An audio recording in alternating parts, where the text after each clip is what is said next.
How's it going? Thank you so much for tuning back in. This is part 2 of subject and verb agreement. Okay. In this video, we're actually going to take a look at compound subjects and how that can alter the verb we choose. Okay. Remember what we said in the first video? Okay, that a singular subject gets a singular verb, and that a plural subject gets a plural verb. Okay, that's our golden rule. And so the challenge then becomes identifying the subject and making sure that we know that it's either singular or plural, okay? Because that informs our verb choice, okay? So let's take the following sentences with compound subjects, okay? So number 1, Susan and her sister loves to write. Okay, now in this case, we've got a compound subject, okay? A compound subject, by the way, is simply two subjects combined by a conjunction, okay? So either and, or nor, okay? Those are the popular ones that you'll see. And so in this case, we've got Susan and her sister, okay? Any math majors watching this video, okay, here's where the numbers come in, all right? So, for an and, okay, when you're dealing with math, okay, and is most equated to the plus sign, right? Okay, so plus sign. All right, so we've got Susan and we've got her sister, okay? Both are 1, okay? Susan is one person and so is her sister. So we've got 1 plus 1, okay? So 1 plus 1 equals what? 2. So that inherently is plural, right? So we've got a plural subject on our hands. So we need what? A plural verb, exactly, okay? So Susan and her sister love to write, okay? Again, matching the plural subject with the plural verb, okay? Let's take the second one. Eddie or Eric is/are the one with a likable personality, okay? We can't decide which one. We're trying to figure it out, okay? So it's either Eddie or Eric, okay, that has a likable personality. So in this case, okay, taking or, we've got 1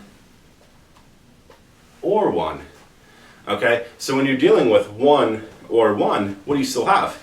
You still have 1, right? So it's singular, okay? So in this case, our compound subject, even though I'm presenting two different subjects, I'm combining with or, okay, which makes it inherently singular. Okay, so what? We need a singular verb, right? So Eddie or Eric is, okay, not are, but is. Another key indicator in this sentence in particular is the one with a likable personality, okay? The one being a pronoun referring to either Eddie or Eric, and so it's a good indicator that we know that it's singular, right? Okay, so this one matches up. Let's take example number 3, okay? This is an example of the word nor. Okay, so number 3 is neither gray nor white is/are my favorite color. Okay, so when you're dealing, again, with numbers, okay, we know gray is 1 and white is 1. But again, we don't have and, so we're not combining them, we're not adding them together. We're saying nor, okay, which what makes it still singular, exactly, okay? So neither gray nor white is my favorite color, okay? So when combining subjects, okay, with and, it's always plural. When combining subjects with or nor, most of the time, it's singular, but not all the time, okay? And that's where the next example comes in, okay? Number 4, okay? Either my mom or my brothers is/are going to the movies, okay? Now this one's a little bit tricky, okay? You may not come across a sentence worded like this many times, but it can happen, okay? So if you take either my mom, which is 1, right? Or my brothers, which is many, okay? I'm still combining with or, okay? So my mom or my brother, so 1 or many. Okay, here's where the rule changes a little bit, okay?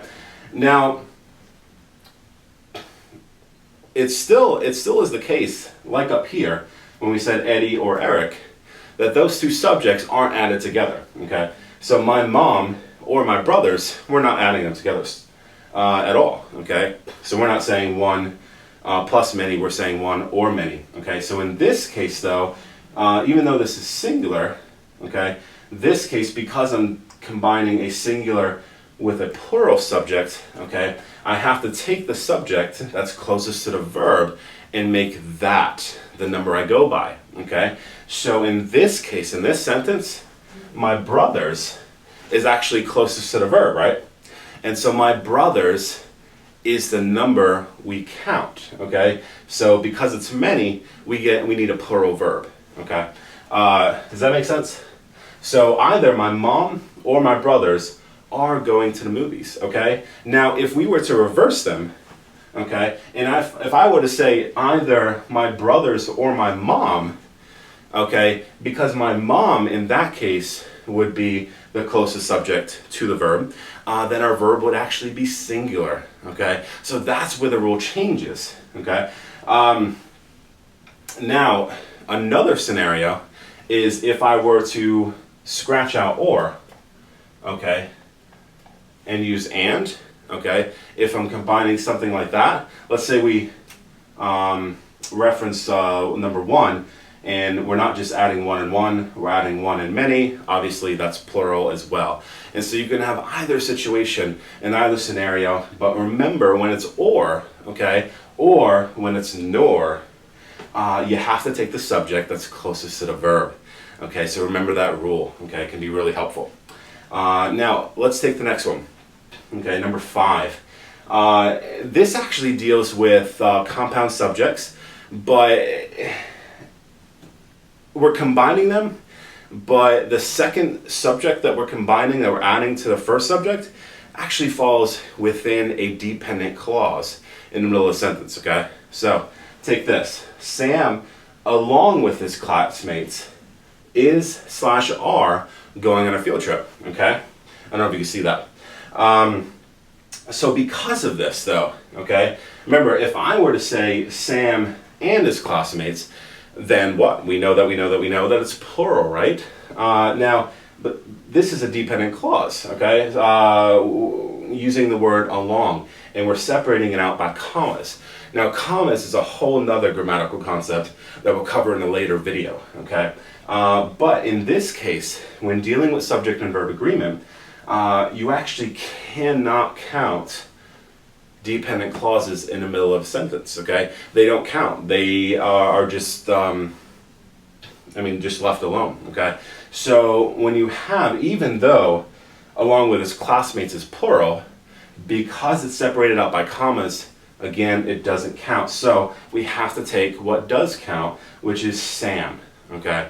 And because Sam is singular, we need a singular verb. Does that make sense? So whenever you're dealing with compound subjects, and one of those subjects falls within a dependent clause that falls in the middle of the sentence, okay, you always need to count the subject that falls outside of those commas, okay? In this case, it's Sam, okay, so that is singular. Now, if I were to reverse it, okay, if I were to say the classmates of Jones Valley Elementary School, okay? And I would say comma along with Sam, okay? So along with Sam would be the phrase or the clause that's separated out by commas, and the subject outside of those commas is the plural one, okay? The classmates, we know that's plural, okay? So because of that, then we need a plural verb. Does that make sense? Okay, awesome. Good deal. Well, thanks so much for tuning in as we delve deeper into compound subjects and subject and verb agreement. Click part 3 where we start dealing with other tricky scenarios, where we start dealing with indefinite pronouns, okay, and collective pronouns, okay? So we'll cover those in part 3. Again, thank you so much for clicking, and you guys have a wonderful week.